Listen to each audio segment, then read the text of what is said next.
Okay, next topic that we're going to visit with about is what I term making calves bring more money practically.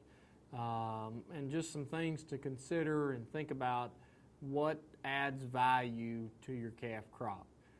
We've already discussed and hit on quite a bit as we think about the value of your calf crop, the economics. We talked about weaned calf crop times pounds at weaning times price per pound. We've emphasized throughout most of the semester how important reproductive efficiency is into the big picture of things. This particular presentation is going to focus more on looking at pounds at weaning and then also price per pound, what influences that value. But the one thing that you always have to remember, and we've hit on this a lot, is that you've got your income box, but you also have to figure out what your production costs are and what those input costs are. And again, we can strive to produce heavier calves at weaning, and we can do things like creep feed those calves.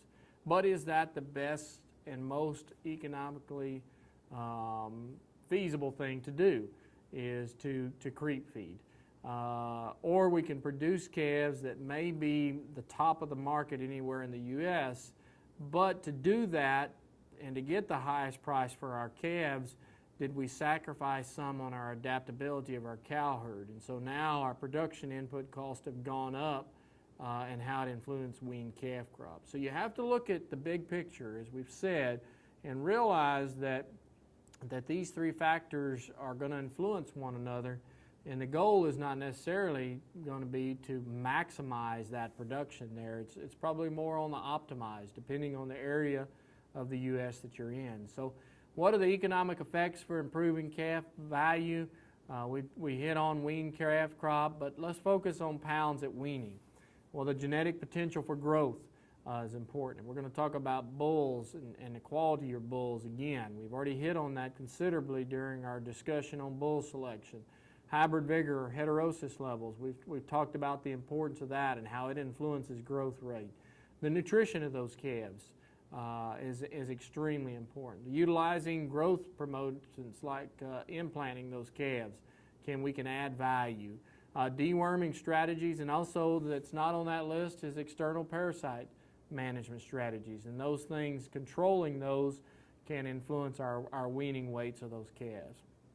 And then price per pound. A lot of different things influence price per pound, and we're going to talk about that with this next slide. And so this next one is a market report from one of our local livestock markets there in Navasota, and we have several around here. There's two in the Grimes County area, the Navasota area.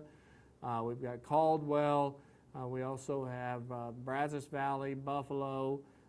There's lots of market auctions around, but I just pulled the market report on this one from the fall of 2015. And you can see the total volume, the number of sellers and buyers, kind of the trend of the market compared to the previous week. But I want you to look at the weight categories, 150 to 300, and so on, and then look at the prices for steers and heifers. And so let's go down to the 400 to 500 range calves and looking at steers. They went from $1.60 per pound to $2.85 per pound. Okay, so there's a lot of factors that can influence that. And so why was there such a price disparity from a low end to a high end? There's $1.20 per pound difference between those. And it could be things as one size of the animal. It could be the just general quality. It could be a breed type. Maybe that animal didn't look very thrifty. Maybe one had extra fill in it, so he was discounted because of that. Maybe it was bulls versus steers. There's a lot of factors that go into that price discrepancy there. And so as you can see, we go over to heifers, and again, we see that big difference, about $1 difference between the highs and the lows. But then also as we compare our heifers to the steers, there's about a $10 difference between steers and heifers there. And a lot of that is because of the efficiency differences between those two groups. So calves differ in a number of different value determining characteristics. One, gender, so bulls versus steers, and we're going to talk about some differences in price for there, as well as heifers, and we've already talked about that. weight differences. As we go from a 400 to 500 pound animal, each additional pound on an animal is going to be worth less than the previous pound, okay, per pound. So as we add a pound to that animal, it's not going to be valued at the same price as the previous pound was. We call that the declining value of gain. Because at the end of an animal, is when we reach a mature weight, there's only so much value that can be in it. And so we call that the rollback there. The age of those animals can influence as well. Body type or frame size, muscling, those factors go into it.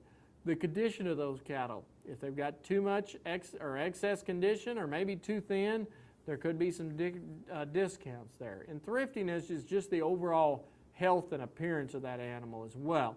If they look like that maybe they're not very thrifty or healthy, they're certainly going to get more of a discount because they're a higher risk that you're going to have to treat those cattle or potentially have a death loss among that group of cattle there.